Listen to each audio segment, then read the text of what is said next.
Hi, my name is Bill, and today I'm going to be showing you how to replace the burner control knob on your oven.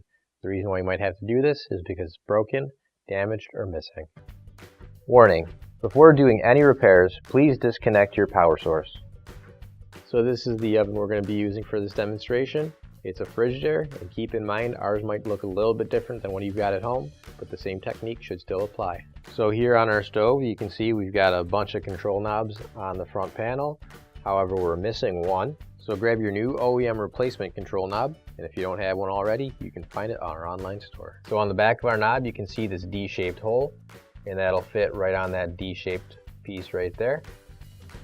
So we'll turn it around and we'll line up the flat part on each and push it in. Then you can just test it out, make sure it works, and you're good to go.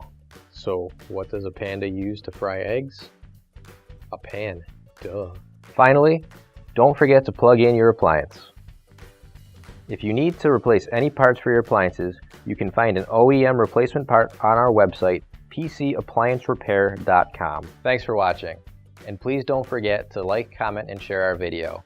Also, don't forget to subscribe to our channel. Your support helps us make more videos just like these for you to watch for free.